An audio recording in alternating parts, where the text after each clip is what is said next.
முக்கிய செய்தி. கரூர் கூட்ட நெரிசல் சம்பவம் தொடர்பாக வேலுசாமிபுரத்தில் ஓய்வு பெற்ற நீதிபதி அருணா ஜெகதீசன் ஆய்வு மேற்கொண்டு வருகிறார். விவரங்களை செய்தியாளர் சுரேஷ்குமார் வழங்க கேட்கலாம். சுரேஷ்குமார், ஓய்வு பெற்ற நீதிபதி அருணா ஜெகதீசன் விசாரணை தொடங்கியிருக்கிறார். தொடர்பான முழுமையான விவரம். நேற்றைய தினம் தமிழக வெற்றி கழகத்தின் தலைவர் விஜய் நடத்திய பரப்புரை கூட்டத்தில் நடைபெற்ற பெரும் துயர சம்பவமாக 40 பேர் நெரிசலில் சிக்கி உயிரிழந்திருக்கின்றனர், குழந்தைகள் உட்பட. இந்த சூழ்நிலையில் தமிழக அரசு சார்பில் ஒரு நபர் விசாரணை கமிஷன் அமைக்கப்படும் என அறிவிக்கப்பட்டிருந்தது.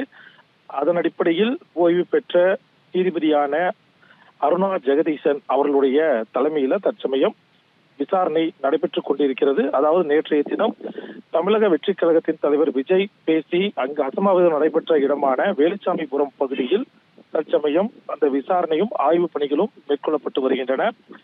மொத்தம் எத்தனை பேர் அந்த கூட்டத்தில் கலந்து கொண்டார்கள், எங்கிருந்தெல்லாம் மக்கள் வந்தார்கள், எப்படி நெரிசல் ஏற்பட்டது, அந்த சாலையினுடைய அகலம் எவ்வளவு இருக்கிறது, அதில் எத்தனை மக்கள் அந்த இடத்தில் நிற்க முடியும், அதே போல வெளியிலிருந்து உள்ளே வந்த மக்களை எப்படி அனுமதித்தார்கள் என்பன உள்ளிட்ட பல்வேறு கோணங்களில் தற்சமயம் அந்த விசாரணை நடைபெற உள்ளதாக தெரிவிக்கப்பட்டிருக்கிறது.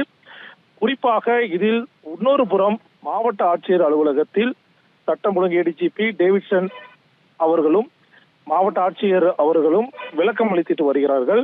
ஒருபுறம் ஒரு நபர் விசாரணை கமிஷன் நடைபெறும் என தமிழக அரசு அறிவித்திருக்கின்ற இந்த சூழ்நிலையில் மற்றொரு புறம் காவல் உயரதிகாரியும் மின்சாரத்துறை சார்ந்த அதிகாரியும் மாவட்ட ஆட்சியரும் விளக்கம் அளித்து வருவது முன்னுக்கு பின் முரணாக பார்க்கப்படுகிறது. ஏன்னா ஒருபுறம் விசாரணை என்னும் போது அவர்கள் விசாரணை சார்ந்த விளக்கங்களை கொடுக்கும் வகையில் இங்கு அவர்கள் செய்தியாளர் சந்திப்பையும் விளக்கத்தையும் கொடுத்து வருகிறார்கள். அப்போ அந்த விசாரணையினுடைய தன்மை குழப்பம் ஏற்படுத்தும் என நடுநிலையாளர்கள் சிலர் கருத்துக்களையும் தெரிவித்து வருகிறார்கள். இந்த சூழ்நிலையில் 40 பேர் உயிரை விசாரணை நடைபெற்றுக் கொண்டிருக்கிறது. விவரங்களை வழங்கியமைக்கு நன்றி சுரேஷ்குமார்.